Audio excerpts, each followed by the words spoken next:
एक खबर हमारे सामने आ रही है इस वक्त। अरब मीडिया और अल जजीरा और रॉयटर्स, हर जगह पर खबर ये चल रही है कि एक नई डील की बात हो रही है अमेरिका से इंडिया की तरफ। उसमें यह है कि US set to allow General Electric to make engines in India for New Delhi's military jets. Prime minister Modi ने जाना है अमेरिका और स्टेट विजिट एक हाईएस्ट लेवल। तो इसका मतलब है कि सर एक और बहुत बड़ी डील, बहुत बड़ी इन्वेस्टमेंट। और आज तो फिर देखा जाए तो अमेरिका जो है वो तो they are on the lap of India right now. BRICS की समिट हो रही है, वहां पे जो हो रहा है सारा। अब दुनिया इंडिया को लेक्चर नहीं करती, और अगर इंडिया को लेक्चर करें तो इंडिया जो है उसको उनको स्नब कर देता है, जवाब देता है, वीजे नहीं देता।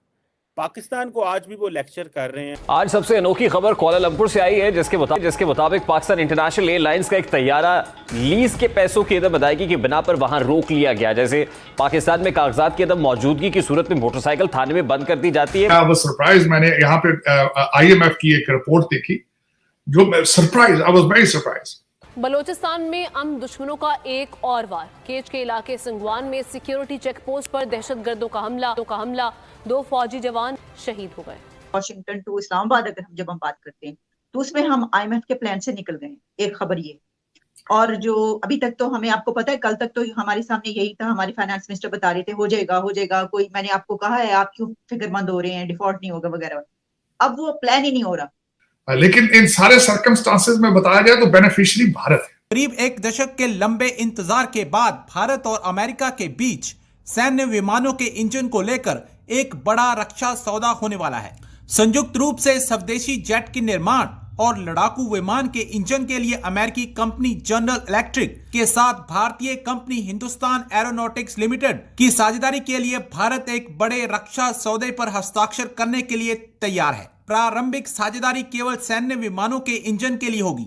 इसके अलावा इस सौदे का ऐलान अगले महीने प्राइम मिनिस्टर नरेंद्र मोदी की अमेरिका की राजकीय यात्रा के दौरान किया जा सकता है। आपको यहां बता दें कि भारत दुनिया का सबसे बड़ा हथियार आयातक अपनी लगभग आधी सैन्य आपूर्ति के लिए रूस पर निर्भर है। हिंदुस्तान एरोनॉटिक्स लिमिटेड ने पहले कहा था कि उसने GE निर्मित 414 इंजन का उपयोग दूसरी पीढ़ी के हल्के लड़ाकू विमानों पर करने की योजना बनाई है और वह उन इंजनों के घरेलू उत्पादन पर बातचीत कर रहा है। साजिद साहब, सबसे पहले सर एक खबर हमारे सामने आ रही है, और वो खबर ये है कि इंडिया की जहां हम बात करते हैं तो इस वक्त अरब मीडिया और अल जजीरा और रॉयटर्स, हर जगह पर खबर ये चल रही है कि एक नई डील की बात हो रही है अमेरिका से इंडिया की तरफ। उसमें यह है कि US set to allow General Electric to make engines in India for New Delhi's military jets.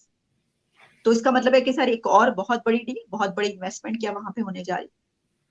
देखिए, ये एक नया ट्रेंड है। मैं जिस तरह आपको मैंने पहले बताया है कि इसका सिलसिला आज से नहीं है, बल्कि मैं यहाँ पे ये भी बताना चाहूंगा कि माजी के अंदर आज से तकरीबन 10 साल पहले ये उस वक्त भी ये डिस्कशन चल रही थी कि F-16 जो है वो इंडिया में मैन्युफैक्चर किए जाए, बराक ओबामा दौर के अंदर उनका आखिरी टाइम। और आज तो फिर देखा जाए तो अमेरिका जो है वो तो they are on the lap of India right now. वो तो जिस तरीके से अगर दौरा देखा जाए, जो पिछला दौरा था मोदी साहब का, starting from Japan to Pacific और उसके बाद ऑस्ट्रेलिया, तो पैसिफिक खासकर, यहाँ पे ये भी बताना चाहूंगा कि आज जब हम ये बात कर रहे हैं इस वक्त जापान, फिलीपींस और US they are doing the exercise in South Asian sea right now. और उसके बाद जो कल परसों जो वाकया हुआ है, जो एक अमेरिकन एयरप्लेन जा रहा था और उसके सामने से चाइनीज जो गुजरा हथियारा, जिस तरीके से उन्होंने मनोवर किया है, उसकी वेव जो है वो यहाँ तक वॉशिंगटन DC तक उसकी आई है। टोनी बिल्किन साहब को ने उस पर अपनी रिजर्वेशन का इजहार किया है। ऑस्टिन लॉयड जो है इस वक्त वो हमारे एशिया के दौरे पर है, हांगकांग पे। लेकिन इन सारे सर्कमस्टांसेस में बताया जाए तो बेनिफिशियरी भारत है।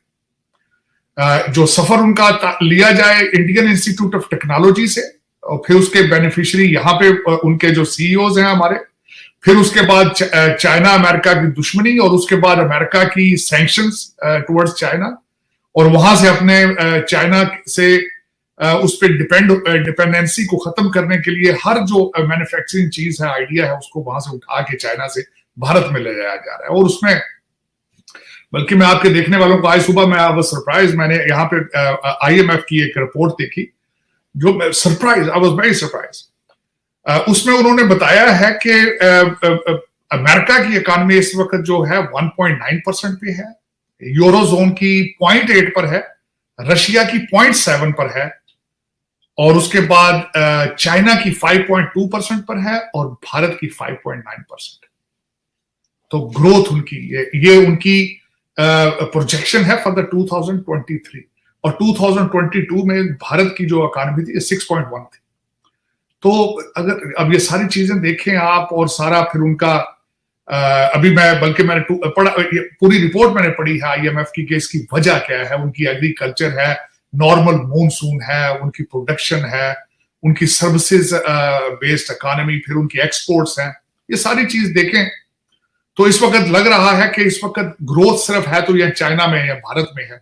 जो यहाँ पे अमेरिका में लोग कहते थे आज से 5-6 साल पहले कि sun is rising from the east, मैं समझता हूं उसका बेहतरीन उसके वो सम्राट नजर आने शुरू हो चुके हैं कि वाकई sun is rising from the east, from China and India. I am surprise. और उसमें खासकर आपने भी काफी कोशिश की, लेकिन आप ऑर्गेनाइज नहीं है, चैनलाइज नहीं है, आप नेशनलिस्ट नहीं है, आपके बच्चे आप करप्शन में आप इस तरीके से डूबे हुए हैं कि वो ऑब्जेक्टिव हासिल नहीं कर सके। हालांकि आपने भी काफी दफा कोशिश की है चाइना रिलेशनशिप बेचने के लिए अमेरिका को, लेकिन वो आप कैश कर लेते हैं। देखें जिस तरह पिछली एडमिनिस्ट्रेशन ने CPEC को रोककर हर चीज कैश की है, उन्होंने CPEC डिलीवर किया है अमेरिका को, आपके खान साहब ने। और लेकिन ये कि अफसोस की बात है कि आप मुल्क के अंदर कुछ नहीं करते, उनके बेनिफिट जो है दुबई और लंदन में ले लेते हैं। ये आपका और भारत का सबसे बड़ा फर्क है। तो साहिद साहब, अब जिस तरह इसी खबर में मैं ये देख रही थी कि वॉशिंगटन और इंडिया के बीच, न्यू दिल्ली के बीच जो है वो जो टाइज हैं उनको स्ट्रेंथन करने की बात की जा रही है, और इसी तरीके से परचेजेस जो हैं वो भी बढ़ रही हैं, और ये जो डील की हमने बात की वो भी फाइनलाइज्ड हो चुकी है। तो हमारी जो अमेरिका से या वॉशिंगटन टू इस्लामाबाद अगर जब हम बात करते हैं तो उसमें हम IMF के प्लान से निकल गए, एक खबर ये।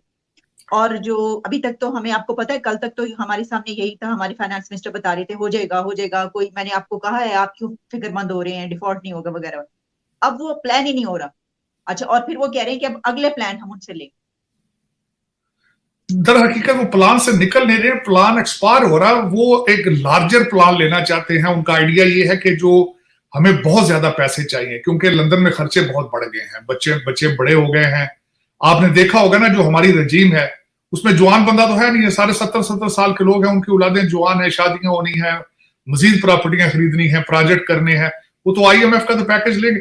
कभी मेरा क्वेश्चन मार्क है, कभी आपने दुनिया का कोई कंट्री मुझे मिसाल दें जो 76 साल से एड पे, ग्रांट्स पे चल रहा, लोन्स पे चल रहा है, कोई ख्याल ही नहीं कि लोकल कोई चीज मैन्युफैक्चर करनी है। और ऐसे ही तमाम जानकारियों के लिए हमारे वीडियो को लाइक करें, सब्सक्राइब करें और बेल आइकन को दबाना ना भूलें।